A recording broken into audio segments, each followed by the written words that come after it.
نئے مکان میں ماشاءاللہ آمد ہوئی، پہلی مرتبہ آنا ہوا۔ اللہ تعالیٰ ان کے لیے یہ مکان بھی اور آج کا یہ موقع بھی مبارک فرمائے۔ والد محترم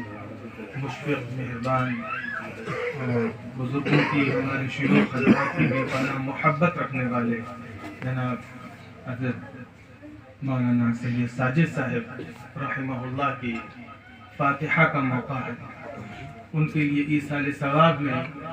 کچھ پڑھا جائے اور ایصال ثواب کیا جائے، اس کے لیے جمع ہوئے ہیں۔ اللہ تعالیٰ یہاں جو کچھ مبارک کلام مقدس سے پڑھا جائے اور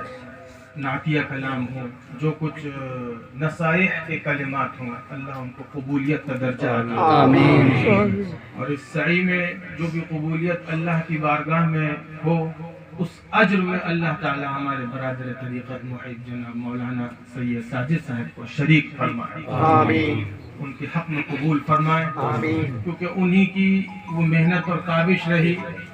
اس وقت کم از کم جو لوگ، جو صاحبان یہاں پر موجود ہیں، وہ ان کی اس محبت کے ساتھ اور ان کی اس محنت کے ساتھ جو ان کو اپنے حضرات بزرگ شیوخ حضرات سے رہی،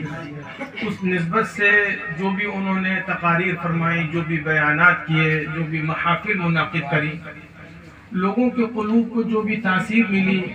ایک جذبہ اللہ کی طرف، اللہ کے حبیب محمد رسول اللہ صلی اللہ علیہ وسلم کی طرف ملا، تو وہ نیک عمل جب اخلاص کے ساتھ رہے ہوں گے تو وہ ہر عمل کی طفیل جو بھی بندگان خدا نصیحت پا رہے ہوں گے، جو بھی وہ محبت کا جذبہ حاصل کر رہے ہوں گے، ہر اس کیفیت میں ان کو اس اجر میں وہ شریک رہیں گے۔ اور ہر وہ بیان کرنے والے شخص، وہ مقرر ہوں یا قرآن پڑھنے والے یا نعتیہ کلام پڑھنے والے، اگر اخلاص سے پڑھ رہے ہیں، اللہ کی رضا کے لیے پڑھ رہے ہیں، اگرچہ دوسروں کو سننے میں لطف آ رہا ہے، لیکن خود اپنا پڑھا ہوا ان کے لیے باعث اجر ہوتا ہے اللہ کے نزدیک۔ اس وقت تقریر میں نہیں، ایک بات، کیونکہ ہمارے مولانا جاوید صاحب بہت ایک تعلق اور محبت رکھتے ہیں، اور ان کے ہاں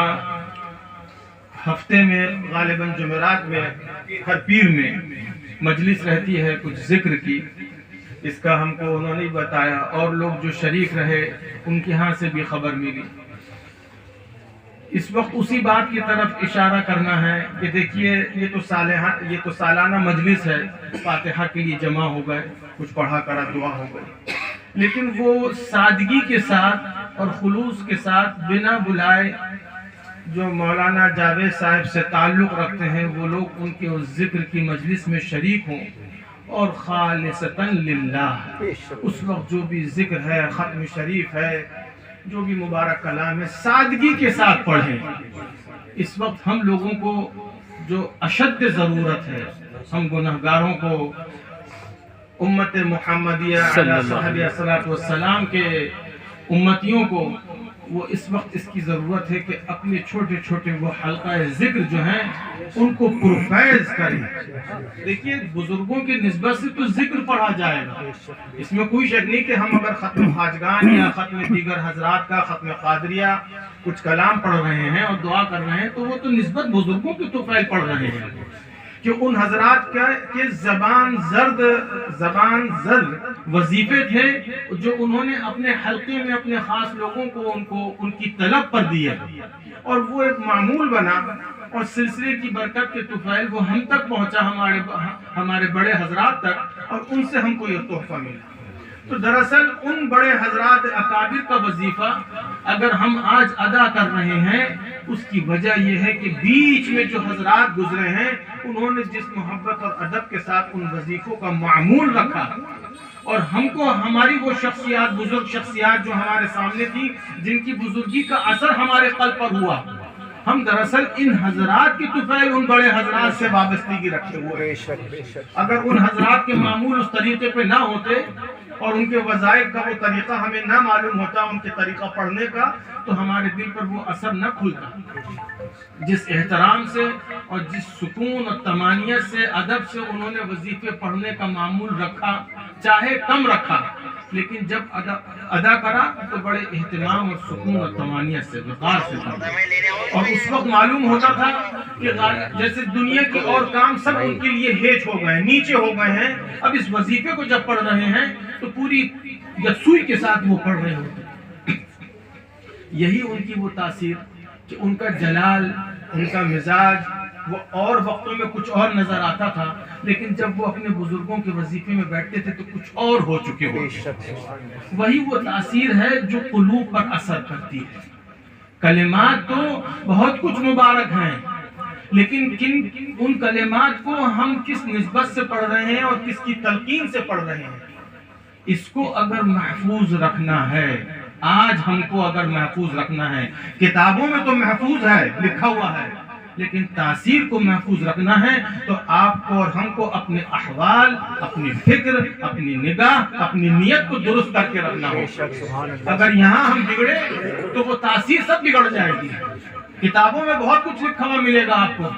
لیکن اس کا مزہ اور سکون اور طمانیت نہیں پا سکیں گے۔ مجلس ہم کرتے ہیں، مجلس میں ذرا جوش و خروش ہوتا ہے، اپنا کسی نے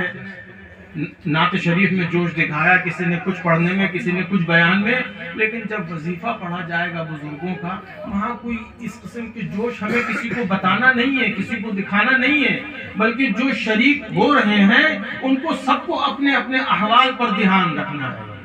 اگر ہماری وہ حلقہ ذکر کی مجلسیں اگر پرفیض ہو رہی اور منور ہوئی اس کی تاثیرات سے،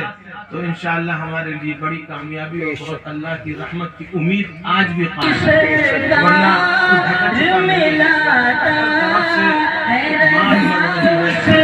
حالات منتشر ہو رہے ہیں، لوگ بکھر رہے ہیں، علاقے برباد ہو رہے ہیں۔ آدمی کو یہ سکون سے بیٹھنا نصیب ہوگا کہ آگے کیا امان میں رکھے، اس میں یہ جو میرے بزرگوں کے وظیفے کے پڑھنے کا شوق بنا ہے اور کچھ معمول بنا ہے، کیونکہ ہم کو یہ پتا ہے کہ آپ کے یہاں یہ معمول چل رہا ہے۔ میری بہت ہی سادہ انداز میں التجا ہے ان ذکر خلق کو سمانیت سے یکسوئی کے ساتھ اس کو ایک دوسری مجلس ہوتی ہے وہ رنگ نہ دے کر قلب پر فیض کا انتظار رکھا کرے۔ کب اور کس وقت اللہ کی بارگاہ سے ان مبارک کلمات کی پڑھنے کی تاثیر کا فیض اور سکینہ کا نزول ہو جائے یہ ہم ہر وقت نہیں کہہ سکتے، لیکن بزرگوں کی زبانی ہم کو یہ ملا ہے، تجربہ ملا ہے کہ ان موقعوں پر اللہ کی طرف سے رحمت برستی ہے، اترتی ہے۔ سبحان اللہ۔ ذکر الصالحین کفارۃ للذنوب، گناہوں کے لیے کفارہ ہو جاتا ہے نیکوں کا ذکر۔ تو الحمدللہ جب ہم وہ وظیفہ پڑھیں گے اس میں ختم فلاں بزرگوں کا، ختم فلاں شیخ کا نسبت سے پڑھیں گے اور طمانیت سے پڑھیں گے، پھر شجرہ شریفہ ہوگا، بزرگوں کا تذکرہ ہوگا، ان کے مناقب کے جملے آدھے آدھے مصرے میں، ایک ایک مصرے میں جملے ان کے مناقب ہوں گے، اور پھر اس کے ساتھ ہماری دعا اللہ کی بارگاہ میں ہوگی۔ تو انشاءاللہ اللہ تعالیٰ اپنے حبیب کے صدقے میں ہے، عطا فرمائے گا کرم کا اور برکت کا معاملہ۔ آمین بے شک۔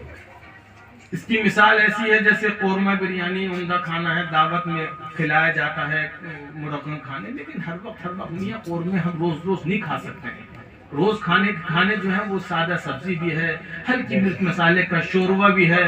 وہ ایک آدھ روٹی لے لی، ایک آدھ شوربہ لے لیا، روٹی چپاتی ہوئی، تو وہ سادے کھانے اگر ہم بیماری میں مبتلا ہوئے تو بالکل سادے کھانے ہوں گے ہم کو، جس کی وجہ سے ہماری جان تقویت بنے گی۔ اور اگر اس بیماری اور کمزوری، بخار اور جگر کی اور گردوں کی تکلیف کے دنوں میں نعوذ باللہ یا قلب کا عارضہ کسی کو زور پکڑا ہوا ہے، اس وقت اس کو اگر قورمہ بریانی کھلا دو گے تو سوائے اس کے کہ اس کا بیڑا غرق کریں گے، سادے کھانے کھائیں گے۔ تو ہمارے لیے وہ جو مجلس سے ذکر کی ہیں وہ دراصل ہماری ایمان کی کو جان دینے والی، ہم کو کھڑا کرنے والی، ایمان کے ساتھ مضبوط کرنے والی وہ چیزیں ہیں، ان پہ ضرور دھیان دیں آپ۔ اور جہاں کہیں بھی ہوتا ہے، اگر ہمارا جانا ہوتا ہے، اب کوشش یہی ہوتی ہے کہ حلقہ ذکر جو بکھرے بکھرے ہو گئے تھے، جہاں کہیں شوق بن رہا ہے، بس وہاں قائم کرو اللہ کے حکم سے، اللہ اس میں برکت عطا فرمائے۔ آخر دعوانا الحمدللہ۔